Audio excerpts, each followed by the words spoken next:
Okay. All right. Good morning. No, good afternoon, everyone. Thank you for coming along today. This should be a fun next hour or so. So welcome to everyone who's here. We may have some people who come in a little bit later. My name's Tom Pollock. I'm the founder of a company called Gov Ready, and today we're really just I've put this event on, and I've got some awesome people here with us to answer some questions. Pretty much, we've had a lot of questions put to us. A lot of clients over the last 12 months have sort of said, we like the events and things that the Gov Ready puts on, but we'd love a session where we could just have a few people who people who we can just throw questions at that have really been bugging us, and that's where today's come about. So you would have received an email from me yesterday about what I wanted you to do. So any of those questions or pressing concerns, issues, insights that you might have or want addressed today, to send through to us, and we've received a lot of those. So thank you for that. I've collated a list of those questions, and really prioritize them as to the questions first that I know will be valuable to the wider audience, and a few towards the end might be a little bit more specific as well. I can't promise we're going to get into answer every question that's been sent to us today. Actually, I can promise we won't. There is a lot of them, but what I can assure you is we will follow up with you. Give us a couple of days. If we don't get a question answered today, or your question answered, we will get back to you, and we will send those responses out to everyone on this meeting so that everyone gets, receives the same information. So with that, I'm going to actually kick off. I'm really happy to welcome Brenden Brien from Win-Win Outcomes and Frank Dinneen from Queensland Government. We've also got Jenni Walke from EITR, who has just been caught up. I think might be having a tech issue. But I've got no doubt she will be joining us shortly, and I'll let Jenni introduce herself. But with that, I'm going to just so you know a bit of background on the panel, the people that we've got here today. I'm going to hand over to Brenden and Frank just to introduce themselves, give you a bit of an idea about who they are, what they do. I guess what I'd love you guys to understand is what problems do these guys solve for small businesses or businesses in general here in Queensland. So with that, I think we might kick off, and I might hand over to yourself, Brenden. Okay, hi guys. Thanks for coming along. My official title is I'm a lobbyist. I'm a registered lobbyist in all states, Australia and federally. My wife actually calls me a glorified door opener, professional name dropper, and long luncher. I worked with the Howard government for many years, and then went to work for a Labor-aligned lobbying firm for about 5 years before being 15 years as head of corporate affairs for a big corporate. And now I've been running Win-Win Outcomes for about 5 years now. Awesome. I love your wife's description of you as well. You should put that on your business card. Can't fit it. Thanks, Brenden. Frank? Hi, everybody. My name's Frank Dinneen.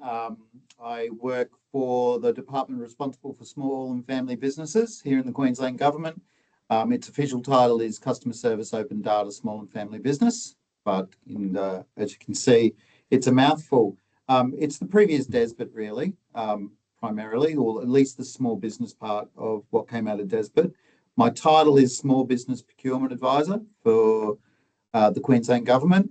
It was first born out of procurement planning for the games. But, I quite quickly realised that there's an awful lot of spending between now, the games, and even post the games. The most important thing to me is advocating for small businesses in the supply chain of the Queensland Government, regardless of the timing. We do use the games as a light on the hill, but there is, $25 billion worth of spend every year between now and the games. So the sooner we get small businesses engaged meaningfully with Queensland Government, the more ready they'll be for the games, and that's my gig. Awesome. Yep. Thank you so much, Frank. I just noticed as well that we do have Jenni online, which is so cool. Awesome to have you with us, Jenni. I'm so sorry I'm a bit late. My apologies. It's so nice to be here. No, awesome. Thank you so much for joining us today. You might have missed a little bit at the start, but we're just doing the intro, so I might hand over to you and give us a bit of a quick overview of, I guess, a bit of your background, but also what problem does EITR solve? Thanks so much, Tom. So my name's Jenni Walke. I'm a Bundjalung woman from Northern New South Wales. So I just want to start by paying respect to, I'm on Wreck Bay Aboriginal community land in Jarvis Bay at the moment. I just want to pay my respects to Aboriginal and Torres Strait Islander people on the call, and also the countries that you're dialing in from. So Elephant Room Consulting is a management consulting and coaching firm. We solve the problem of clarity predominantly. We help organisations and large corporates understand what role they want to play in reconciliation and supply diversity, and help them through that by developing strategies and cultural learning frameworks. And then we also help small businesses actually build their governance frameworks and provide business development opportunities for them through good governance and structure.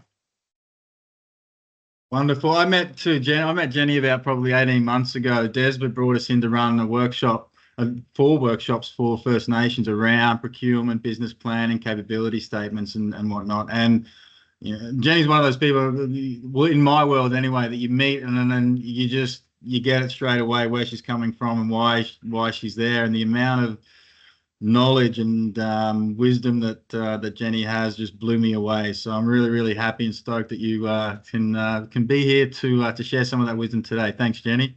That's very kind of you, Tom. All right, we're going to kick into it, right? Because you're not here to listen to us talk about ourselves anymore. We've got about 50 minutes, and I want to get as many questions in as well. And just to the audience as well, I want you to, there's some questions that are probably going to may pop up for you as we discuss different topics that we're going to talk about today. I don't want you to think, because your videos are off and you are muted, I don't want you to think you can't ask extra questions. We're probably not going to be able to get to them today, but I want you to put them into the chat anyway. Any questions that come out while we're talking today, put them into the chat. I'll know where you are or how to contact you, and we will send out again. We'll get answers to those particular questions, and we'll get those out to you over the next probably 48 hours or so. So feel free, open up your chat box, put anything in there, but don't feel insulted if I don't actually read that question out immediately here. All right, so first question. So actually, this was the first one that came through. Frank, I'm going to ask this one to you. But again, anyone, Brenden, Jenni, if you want to jump in with any of your insight as well, then fantastic. But Frank, kick us off, mate. Question 1, what are some of the key qualities that government agencies look for when they're deciding whether to award a contract to a small business? What are the few things they're looking for? Yeah, sure. Look, it's interesting, isn't it? Quite often, I think one of the things I want to concentrate on is working with buyers on their expectations as well. So I think that government, I just want to start out by saying it's not all on small businesses. I think government could be much better buyers, and we can be much better customers once we have engaged with a small business. So there's a lot of work for us to do on our side, us being government buyers and contract managers.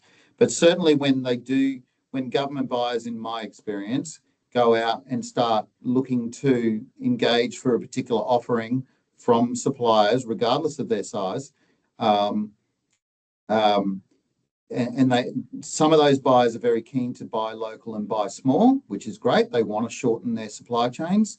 But the things that remain important to them are certainly capability. And this time I've actually borrowed off you, so I'm paraphrasing you, I suspect, on this one, is think very carefully about, when I talk about capability, it's important that small businesses think very carefully about what problem they solve and how they might solve that problem rather than what they do. So very often we'll hear from small businesses about, I make these widgets and these are the widgets I make and this is the range of widgets I have. Rather than thinking about, well, what is the problem that the buyer has? And it might be timelines, it might be, we need a slightly different widget. So talk about how you solve those problems that are presented to you from the buyer, rather than just giving us the list of things that you do, because that's the list you gave last time, and yet that list happened to win last time. So that's what I mean by capability. It's about that. And obviously, government is very interested in value, but more and more across all jurisdictions and all stripes of government, value is just not the dollars. It's beyond the price paid. So in Queensland, we're parochial. If you can paint it maroon, paint it maroon. Local jobs, connections to local communities. If you're an Aboriginal Torres Strait Islander business, if you're a business owned and managed and run by women, these are all things that the government has been loud and proud about as what is valuable to them. So make yourself very cognizant of not just what the Queensland government might be talking about as to what they value, but think very carefully about which department is trying to engage here and what might be important to them. So if it is the Office of Women, think about that. If it's DESI, Department of Environment, Science and Innovation, what's important to them in why they're trying to buy this particular product or service, and align wherever you can, align your values to that buyer. Timeliness and reliability will always be important. Be realistic in your responses about when and how you can deliver things. Consider the milestones and the regular reporting and check-ins. Like, talk to the buyer about how, because you know what that also does? It's not just a project management tool. It's also about building that relationship potentially for next time. And that can be really useful to contract managers. And I touched on this before as well. I think, and it's something I talk about in my presentations a bit. It's knowing your customer. So who's buying, what might be important to them, where do I go to find out what values what rhetoric they use in their own material, and how might I reflect that in my offer to that particular buyer? Those are the sorts of hints and clues that I thought about on this one. And you made heaps of good points then, but one that I want to add a little bit more to, when you talk about business capability, right? Sitting on top of that, if you want, is evidence, right? So when government buyers are considering a new supplier, and you say you can do this, or you've got the best widgets, or the best customer service, or you've got the greatest, unless you can back it up with evidence, right? Evidence-based. This is what we've done. This is how we've done it. This is the solutions that we have actually used in the past that work. That evidence from a lot of the procurement people that I've dealt with over the years is really key for them. So it's really, a case of, if you did a government submission, you can say you can do all these things, but unless you can back it up with evidence to prove that you can actually do them, that's when you start getting real traction with potential government buyers and influencers. Would you guys agree with that? Yeah, I think it's very important to demonstrate your claim. That's when I worked in politics, that was the one thing we were told. You just can't say something. You got to demonstrate it and prove it. Yeah. I think that goes to also, what you say about yourselves as businesses is probably less important than what others are saying about you. If you've worked for the Queensland Government, or indeed another jurisdiction, or even corporates, those testimonials can be pretty powerful. Yeah, absolutely. All right, thank you. I'm going to move on. Next question. This one's to you, Jenni. This one was specifically directed to you. All right, I'm going to read this verbatim. So it's a long question, so bear with me. One of the primary reasons why we want to partner with Queensland Government is our alignment of values. We have a strong focus on meaningful corporate social responsibility. Part of our strategy around CSR is partnering with Indigenous businesses and supporting Indigenous communities. How can we validate that these businesses meet the requirements of being an Indigenous business? What are the best resources to use to find Indigenous businesses to partner with, and/or communities we can support that help us achieve meaningful CSR? It's a great question, and thank you to whoever asked for it. I think there's a couple of things that to unpack in that. So if I go very quickly to the first one, how do you validate that a business meets the requirement of Indigenous business? There are a couple of ways you can do that. In Queensland, there's Southeast Queensland Indigenous Chamber of Commerce, there's the Cairns Regional Indigenous Business Network, there's one in Townsville, but ultimately you can go to Supply Nation to identify whether or not that business has been certified or registered as a Supply Nation business. As a Supply Nation business, you are required to go through a number of checks and balances. That includes things like a certificate of Aboriginality or of Indigeneity, which there's some challenges around that. We'll park that for today. But they will go through checks and balances to make sure that the Indigenous businesses is indeed owned and managed or owned and governed by an Indigenous person. So that's probably the best way in terms of a governance check. If you have an Indigenous business, though, that isn't wanting to be part of Supply Nation or part of any of those chambers, and there's a number of reasons why that is. They may not be aware it exists, or they may not want to have to provide a certificate, and there's historical reasons why that's the case. Then it's about having a conversation and understanding. So in the same way that when you're building a large contract or working with a new supplier, you want to get to know and build a relationship. And so it goes to my next point. I think if you're working with an Indigenous business, for the most of us, and I won't talk for everyone, I can only talk for myself and the businesses that I've worked with, is we very much like to build relationships and trusted partner. Back to that very first point about where most of us are values aligned businesses, which means we want contracts and to work with partners that actually have a similar value set, that are going to work together, and also recognize some of the historical biases and the challenges that occur around Indigenous businesses. So if you're working with a business who isn't Supply Nation registered, which is the first question you can ask, are you? Then you can simply say, well, great, can you tell me a little bit about your business, where you're from, what your community is? I want to understand who you are. If you lead with relationships, it actually goes to the very heart of CSR.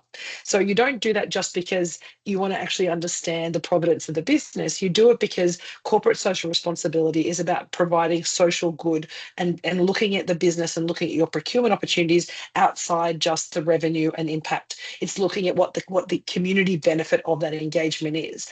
So in the same way that if you're doing CSR with a large corporate that may not be Indigenous, you're looking at what their community benefit is. You're looking to see where they're supporting their supply chain. The same conversations can occur with an Indigenous business to understand, who they are, where they're from. As an Aboriginal woman, I will always lead with my country because that's my identity. That's who I am. Whether I'm not only from acknowledgement of country, but it's very clear tone that this is who I am, this is what my business is.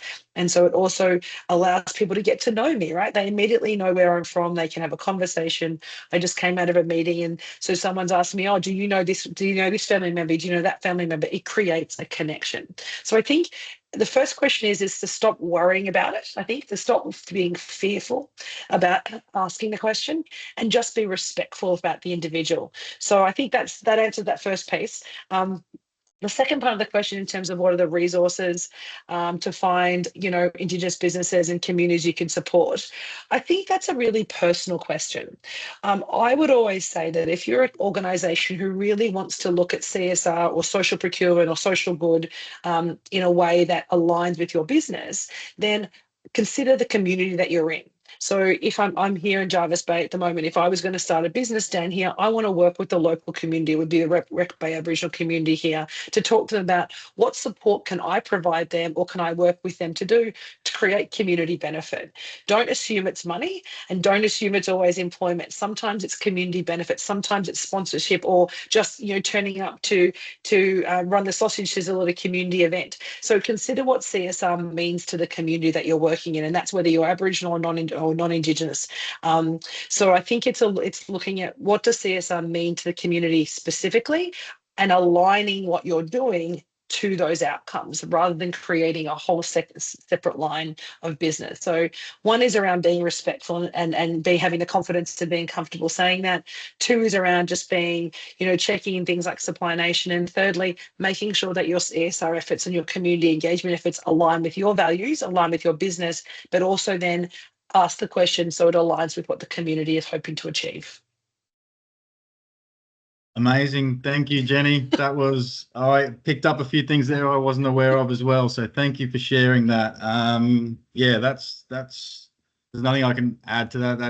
That's wonderful. So thank you so much.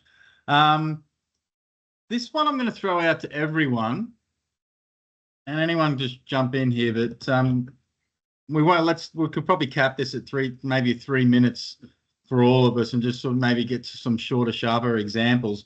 Question put forward is this: what are some of the common mistakes businesses make when trying to win government contracts? So if you could think about that and just maybe pick out one or two mistakes that you've seen and share that with the audience and us, that would be awesome.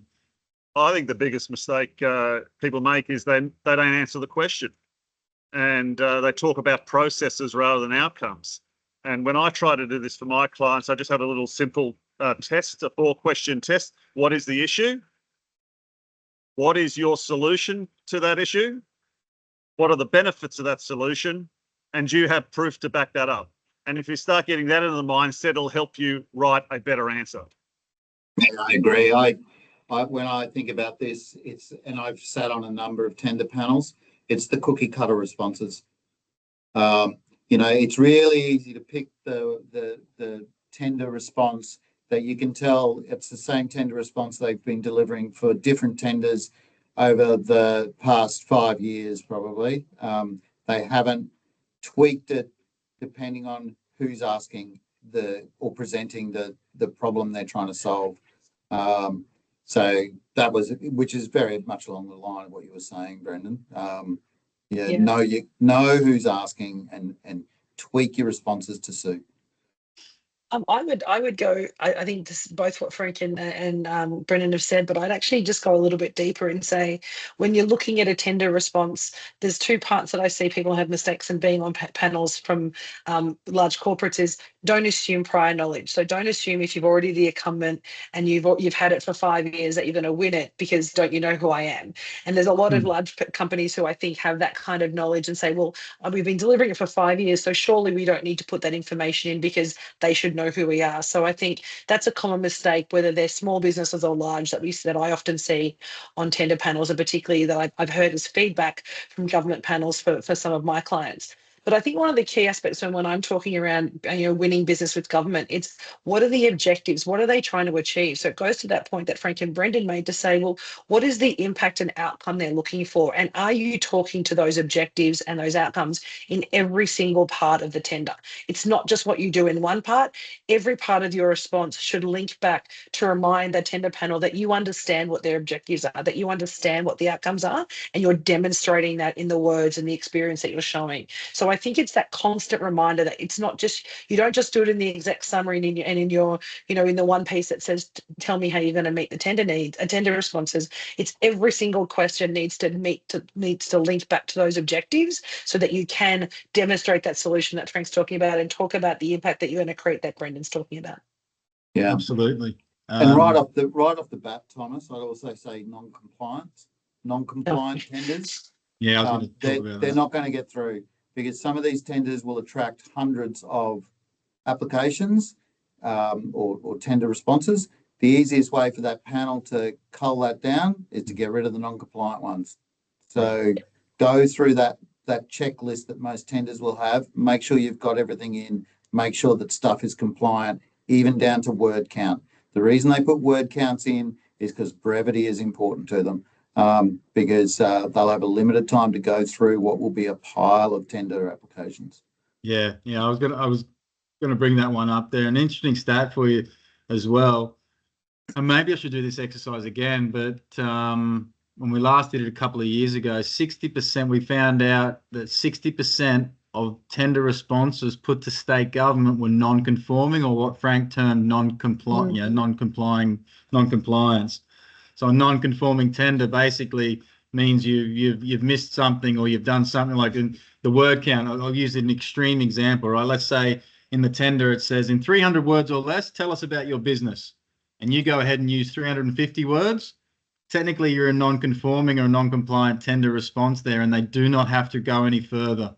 It sounds like a harsh example, and it is an extreme example, but that hopefully gets you thinking about the importance of making sure, because when I first found out 60% weren't even read because they weren't conforming tenders, that blew me away. And I can almost guarantee the majority of that 60% are small businesses. All right. So really, really, really important. We could talk probably for a couple of hours on all the mistakes that are made with government responses, but tenders. But in the interest of time, I want to move on. Brenden, I need you to help me as well here, but also the audience here. Answer this one if you can. Well, no, you can. How important is networking and relationship building in the government buying process? Walk us through that. Well, it's everything. For all my clients, I tell them politics is a contact sport. It's all about making contact and looking for opportunities to make more and more contact. That's the way you build relationships, and that's the way you build trust. And then the second question normally is, when should I start some government advocacy? And I say it's like planting a tree. The best time to plant a tree is yesterday. So you got to identify those key decision makers that are going to help your business, whether they be on the political side or in the bureaucracy, and start developing relationships. Awesome, brilliant. Frank, from a government side, is there anything you want to add to that? Yeah, and it is a little bit more difficult in the bureaucracy. I suspect Jenni will understand this particularly. Procurement people in particular, and I'm going to speak pretty candidly, procurement people are pretty good at hiding. And that's because they don't want to be badgered, right? So don't be the person that badgers and rings every couple of days and sort of says, well, where's my contract? Where's my contract?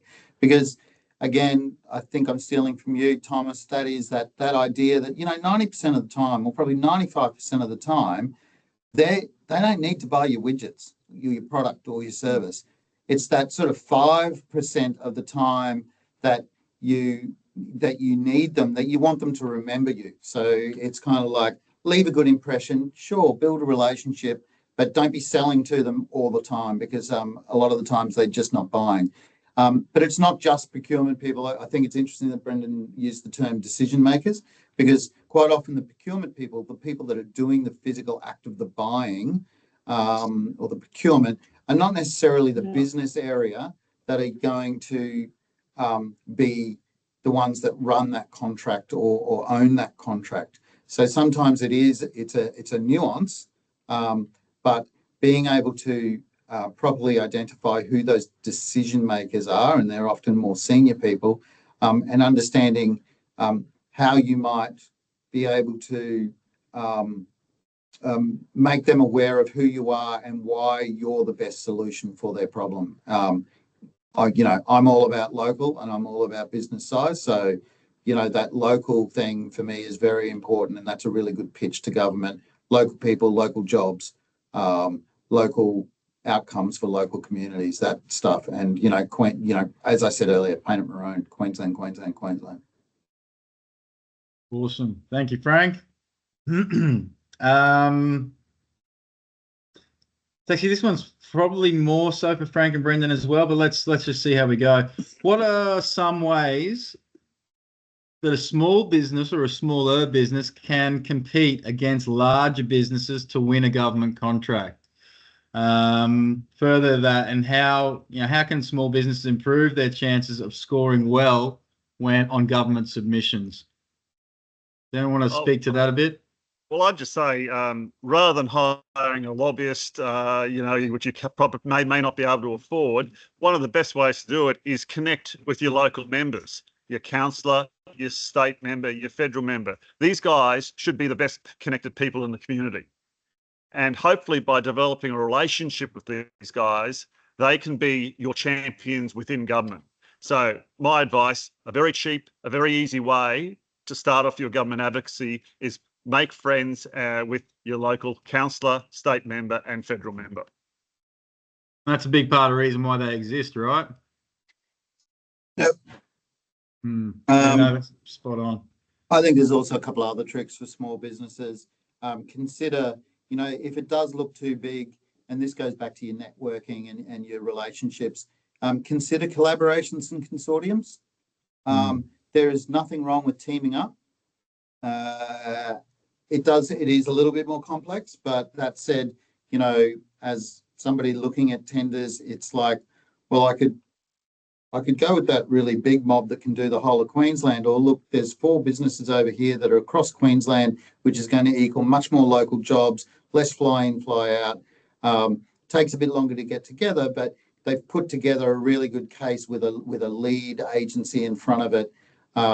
So the easiest way to be able to pull those sorts of things together is to have those connections and those relationships already in place, and perhaps a loose sort of understanding or memorandum of understanding about how you would act together if you needed to. That way you can get tenders in quickly. The other one for small businesses is, you know, my job before this one was about diversifying standing offer arrangements and panel arrangements.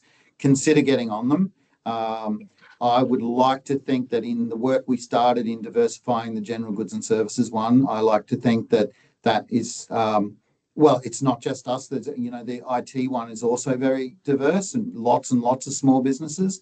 As the government has become very loud and proud about, and this is both sides of government, about their support that they provide for small businesses and the work they want to do with small businesses.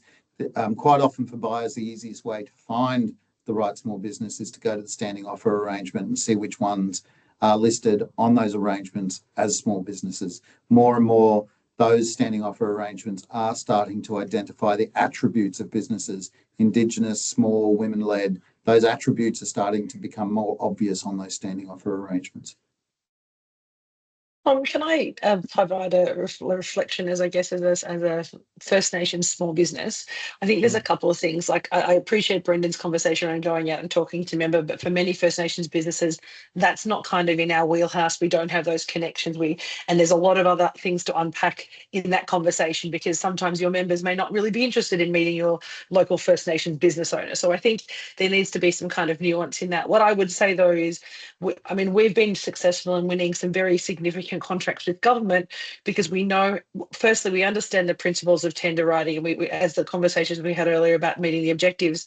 But the advantage of a small business is, in most cases, you can meet their CSR or their local buy or their local procurement measures better than some of the big companies. So I think it's about demonstrating value. So when you're competing with a larger company for a government contract, yes, it's looking at segmenting it, yes, it's looking at consortium, but when you do get to the point of actually completing your tender, making sure that you're demonstrating the value that you're bringing to the business, to that contract, as a small business owner, as the flexibility and agility that brings. And of course, if it's, you know, female-led, Indigenous, veteran-owned, whatever procurement, social procurement model that you're working with at the time, all those aspects will actually help build the business case for why you become, you know, the supplier of choice. Yes, you need to have the demonstrated experience and be able to do those things, but particularly if you're looking at contracts that are from their objectives around delivering on the games, for example, or delivering on other local aspects which do have a local buy perspective, you can talk about that connection. So I think often small businesses don't elevate the value that they bring to the delivery. They focus on, well, the big companies have scale, the big companies have all these things, I think I'm going to be too expensive, all those kind of narratives that go through their head, instead of saying, what can I bring to the table? How am I going to deliver this better than the larger company? And making sure you're demonstrating that in alignment with everything that we just talked about in terms of meeting the objectives and hitting that impact outcomes that the government has. So we've been blessed to be able to do that, and not only in First Nations review, First Nations led contracts, in general contract as well. So I think we often forget that piece. Large companies often, again, leave that on the table because, again, they're big companies and they assume that scale and experience is going to get them through, rather than some of those other areas. Yeah, absolutely. I think between the four of us there, we've given a very thorough response to that question, so thank you. All right. The recent change in government. So we've had, or almost, I don't know, correct me, Brenden, I think 10 years under the state government, Labor, and now we're moving into a LNP government. Question put forward was, what does the recent change of government in Queensland, what's it going to mean for small business? And for the purposes of this forum, I'm going to assume that the question was, what's it going to mean for small business from a procurement perspective, or from a, you know, working with government perspective? Has anyone got any? I know it's only early as well, and no one's going to be held to this, obviously, but what are your thoughts from your experience, from your background, and from what you know from your networks? Well, I David Janeski, the Treasurer, got up in Parliament the other day and said Queensland's open for business. So I think you should start aligning your solutions to the government's directions. And one tip would be, and I'm happy to send you the link, Thomas, is read the LNP's policy manifesto, The Right Priorities for Queensland's Future. It gives an outline of different things under health, under education, under training, what they want to achieve. And the other thing I would advise people do is to go, just Google Queensland ministers. The first thing that'll come up, it'll be, you click on it, it'll give you a list of ministers, their pictures, and it'll have their ministerial charter letters in that. So this is a description of what David Crucifulli expects each minister to deliver. And there's their purpose and their what they have to do to deliver these the LNP's policy platform. And that's great because you can go in there and you can use that word power and repeat it back to the ministers. Yeah. Well, yeah. If you could send through that link, we would love to send that out to everyone after this event. Frank, you were going to say something? Yeah, look, it's the first thing I did was to read my new minister's charter letter. So Steve Minikin, Minister for Small and Family Businesses, and you will find in there what is the essentially what Brenden said. What is it that the Premier has asked that minister to do? And you will notice in that letter that there is talk about making it easier and more streamlined for small businesses in the procurement space.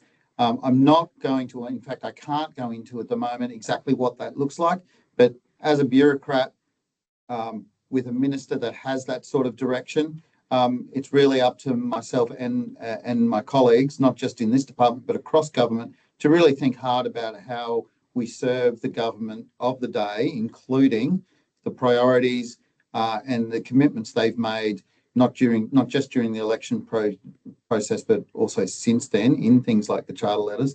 So we look really carefully at those things, and we're starting to think in very much detail, what does that mean? There's some really obvious ones, like they've talked about shortening the payment periods. More broadly, they talk about how can we streamline that procurement process. We're in the throes of that process now, really trying to understand, well, where the rubber hits the road, what does that exactly look like? So that's where we're at.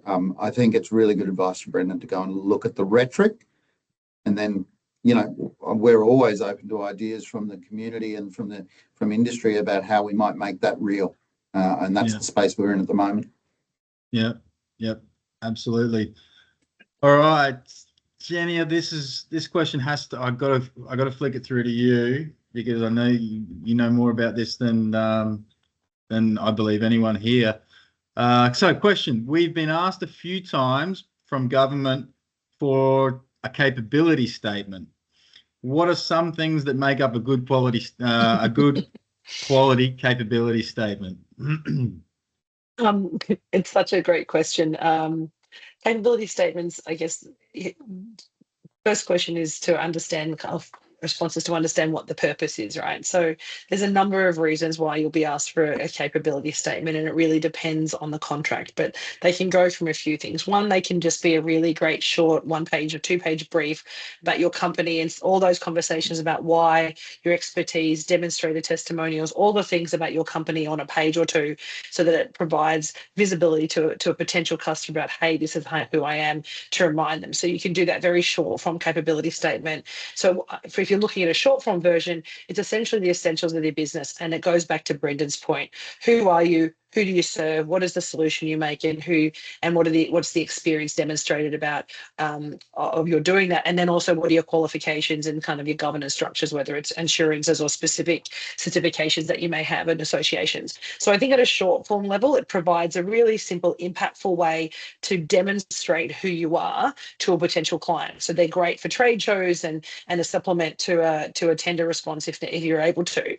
You can also go to the other end where, so when we build capability statement, we actually make them as a story for the business. So they're not War and Peace. We're not talking hundreds of pages. We're talking kind of 5 to 8 pages where you're actually able to outline your demonstrated capability. And I use that term, demonstrated capability, around you as a business. So who you are, what you do, what you stand for, the industry that you serve, as well as the how you solve the solution. So it's not just what you do, to Brenden and Frank's point earlier, it's how you solve that solution. solution. So I talked earlier at the start of saying I provide clarity, right? What does that mean? There's a lot of things that I do, but fundamentally I provide clarity for my clients. That is what I'm often providing. So how do I demonstrate that? I want a testimonial where someone says, I went to Jenni's workshop and she was able to give me clarity around my business structure. I want to actually link that back. So I guess really successful capability statements for me is understanding it's fit for purpose. So who's the audience? What's it going to be used for? And what do you want to share? What information do they want to see in that capability statement? So be flexible to adjust your capability statement to your audience. And then look at ways that you can be very clear and succinct about who you are, what you do, and how you solve the problem. If you keep your capability statement to kind of covering off those key points that Brenden and Frank just talked to earlier, then it will be impactful, then it will be relevant, and then it will be remembered. I think often what happens is we get capability statements turning into business overviews, which become 12 to 18 pages, and is a great coffee table book, but isn't going to answer the question that they need to answer, which is, again, how are you going to solve their problem and who says that you're good at doing it?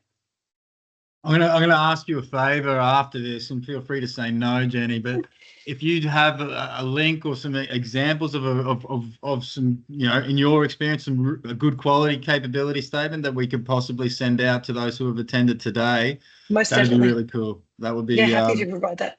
That would be awesome. Thank you. Pleasure. All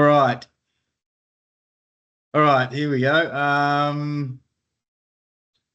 So we just missed out on a large government tender, which we were very confident of winning. Are there any steps we can take to improve our chances for future opportunities with government? So let's say hypothetically, Jenni, you were stepping back a few years now. You've done your first submission to government, and you lost, which most businesses do lose in that first time round. Knowing what you know now, what would you do in order to make your next submissions better and better and better? It's a great question, and I think there's, often it does depend on who you've bid it to and which department. But one, you want to understand from the department getting really clear and critical feedback. Again, that word clarity and clear, right? So understanding what we did well and what we did wrong on the tender. So really pushing for the department to give you constructive feedback, not just you were high or low, or it didn't meet the needs, or you weren't the right fit. Ask why. So being a little bit of, I guess, confident, a little bit of appreciative inquiry approach of asking questions around why that is the case. If once you get that information, I think it then goes to some of the points that Brenden and Frank have made earlier is around relationships, right? So once you actually engage and you haven't won that first tender, they now know who you are, right? You've gone through their processes. Your name is actually, as part of that process. So then you can actually use that as a leverage point to build relationships, and that's something that we would have loved to have done 5 years ago had we known the value and importance of that. We come from a probity environment where those conversations of building relationships in that kind of more relaxed way were not kind of on our radar when we started the company. So I think looking back on if I'd gone to myself 5 years ago, I would have said, great, you lost, no problem. I want you to keep talking to those individuals, say, hey, how's that contract going? What's going? And follow through and build the relationship with the people that you wanted to work with. What that does is it shows that you're interested in the work outside the opportunity to win, but also then you've understood what they're looking for, and they're going to give you that feedback and share. We've started to do that actually in a couple of other tenders recently. And there was a tender that we lost. We were really hoping to get, and we didn't win it. And we actually just went back to the supplier, the buyer, and sort of had that conversation, said, who did you go with? Why did you go with that? And because we kind of maintained that relationship, 6 months later, they came to us and said, actually, there's a piece of work of that's been identified that we would now like you to do. And then we actually got an opportunity to go back and bid for a piece of work that now was supplementary to that. So rather than just using the incumbent, they recognized that we may have been better placed for this extra piece of work. So I think don't see failing to win a tender as a loss. See it as truly an opportunity, because in many cases it can just be the opportunity for your business to suddenly be made aware of. And we've had that certainly as a very small consulting firm playing in a very big sea of consultants.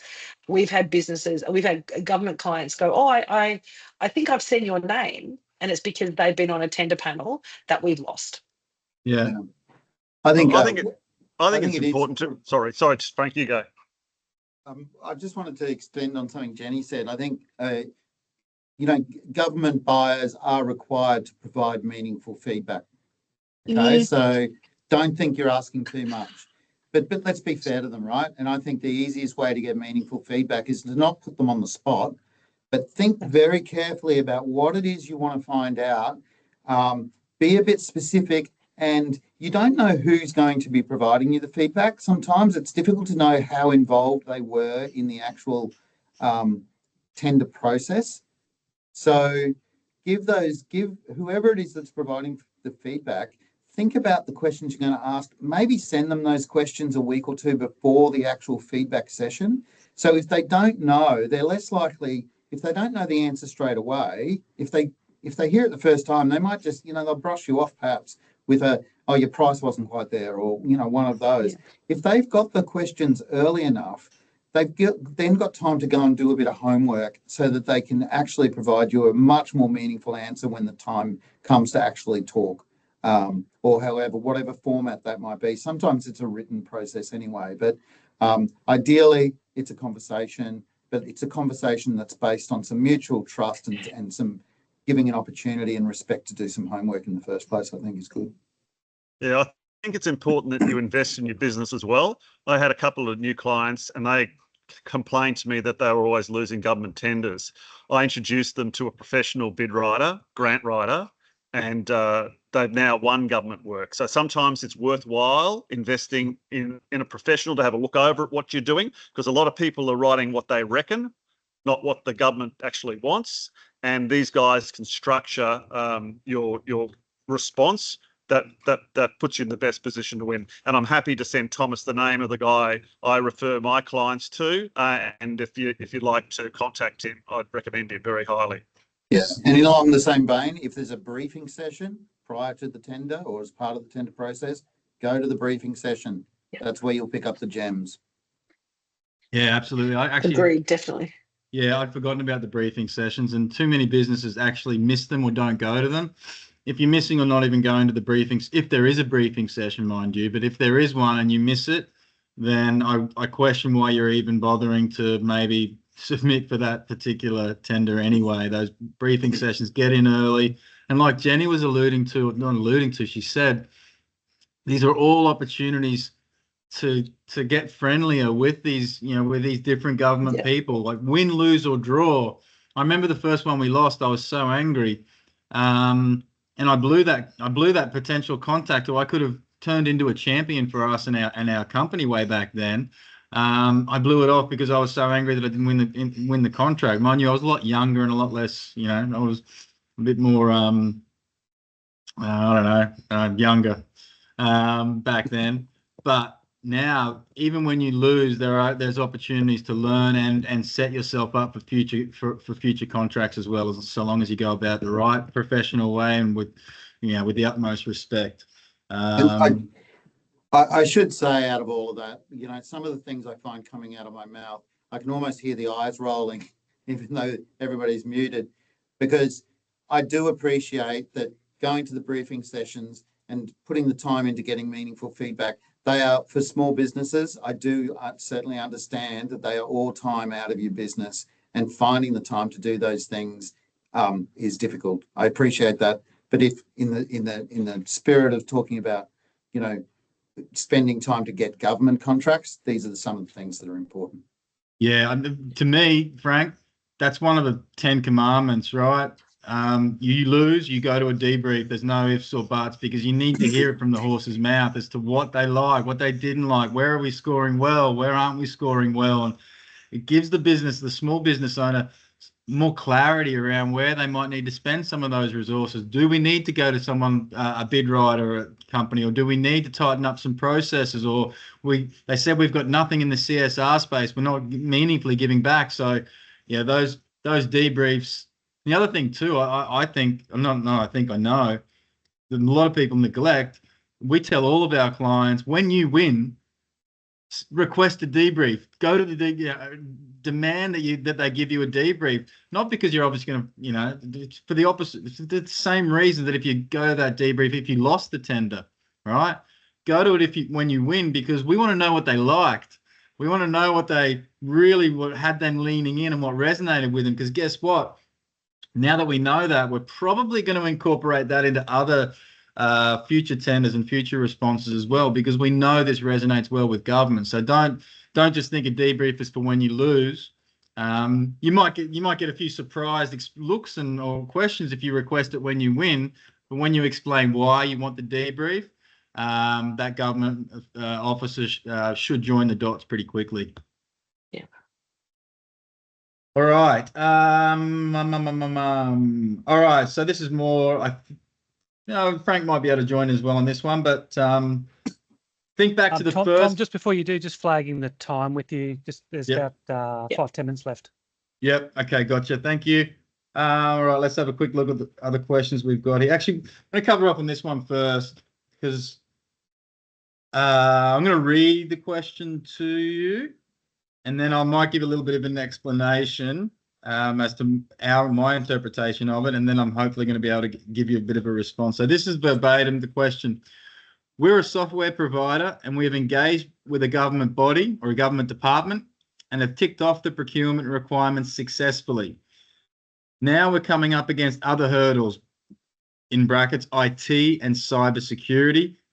The government department has said multiple times that if it was up to them, we would have finished the contract by now and they would be seeing the benefits in reduced costs, improved productivity, improved customer experience, but we haven't even been able to get started yet. The department is frustrated and apologetic about it, but don't feel like there's anything they can do. Is there any ways we can speed up this bureaucracy? All right, so I'll quickly summarize this for you, right? It's an IT business with an IT solution that a small government department is very keen on using. Ticks a lot of boxes for them, et cetera, et cetera. And this solution would be relevant across a lot of different departments. But ultimately, it's an IT solution, right? So for an IT solution to get through, there's all sorts of other checks and balances from an IT and cybersecurity perspective that need to be ticked off. That process is not normally short. That process can take a long time, and a lot of small businesses in particular will give up waiting. The bigger businesses not so, because they know how this works, and they'll keep the momentum going until IT do their due diligence. But for a smaller business, sometimes you don't have that time. So a couple of things that I encourage you, if you are in IT and you have this, you come across or you have this issues, a few things that you need to be aware or that are possible avenues for you. So that example, right, they've got a department that's keen. So they've got some champions in that department who are keen on this solution. Go to those people. That department will have their own CIO or equivalent to a CIO. Ask your champions within that department to arrange a meeting with the CIO or with someone in the CIO's team. All right, you need to have a conversation, and it needs to come from them. If they really want your solution and they're that keen for your solution, they will ask the question and see if they can arrange a meeting like this. If you can get to that meeting as well, then that gives you the opportunity, and you're in the arena then where you can sit down directly with IT. So I made a couple of notes on this. Goals for the meeting would be to work out what steps, or if there are steps to take to get this solution in place. What does IT mean when they're asking, where's this data going to be stored, et cetera, et cetera. Get comms, try and get into the decision makers in IT as early as you possibly can. Don't go down the road of selling the department and going through all that effort of, yes, we've finally done this and we've done that and they really love our solution, and then start with IT. You want to try and get into IT as quickly as possible. Another one of my guys in government said as well, attend the specific digital and ICT events that are out there. And we'll include a few of these links. Those events, you're going to be surrounded by businesses, and at least a good percentage of them have experienced the exact same problem that this company has, and they've got around it. Talk to these people, network, start understanding how other businesses are getting around these types of challenges, and who knows, they may lead you in the direction of some people within IT and government who you can sit down and have a chat with as well. There's PIT briefings as well, partner and technology briefings. We'll include those links out there as well, because I think we've got a few IT companies here today. Hopefully that addresses that question. I reckon we might have time for one more. Which one will we run with? All right, we'll finish up on this one. Think back to the first government contract you won, in brackets, or lost. What are 3 things you learned from that experience?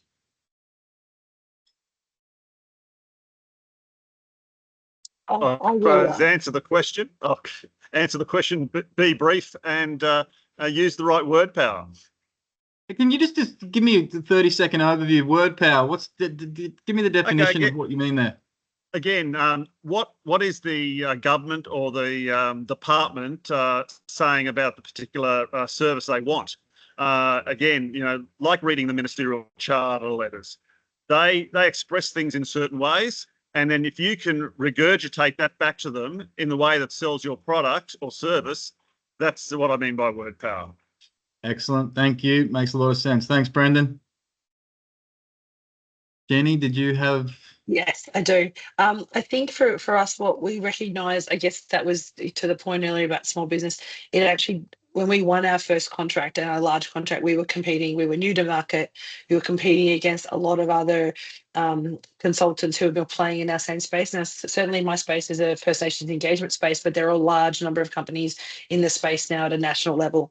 And so what we recognised, I guess, and this is, I guess, key in terms of my takeaways, is one, by actually going through the process and submitting it, we'd learned our lessons along the way, but it demonstrated to us that it's a space that we can play in. So the takeaway being is, don't think government contracts are not for you, is the takeaway, I guess, from that. The second piece I think from that is also recognising that it doesn't matter how big your company is for most contracts, it's how well you're going to deliver it and how well you demonstrate you're going to deliver the project.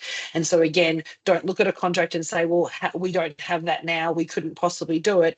Consider how you might be able to scale consortia partnerships to be able to actually meet the need of that contract if it's something that aligns with your process. And the third one, which we learned from losing contract, is actually choose the tender process that align with your business processes, practices, and your values. Stop trying to play in every space for everybody. Be really clear and targeted about the tenders and the proposals that you want, and then go for those and really harness and hone your responses to meet the needs of that particular segment before you start doing a scattergun approach. Wonderful. That is so awesome. We're at 1 o'clock. I got a big, I don't know if anyone is able to clap on this system out there, but I'll clap for you. I really want to thank Brenden, Frank, Jenni. I know you guys giving us an hour today. It means the world to me, and Gov Ready. It's really nice to have you guys have our back. So thank you so much for joining us today. I'm going to assume that there was a lot of some good takeaways here from the audience as well. And to you guys who have come in and joined us for an hour today, thank you so much. Getting an hour of your time, I know, isn't easy to do, but I really hope that, actually, I don't hope, I know that everyone here would have at least taken away a handful of things that could potentially help them in their journey to more government contracts. So guys, thank you again so much, Frank, Brenden, Jenni, and everyone for attending today. With that, I'm going to sign off and let you guys get back to finish off your days again. And Brenden, Frank, Jenni, I'll follow up with you guys probably later on this afternoon. But thanks again. That's great. Thanks, everybody. Thanks for the chat. Thanks, All right. Tom, Brenden, Frank. Bye. Bye. Bye, everyone.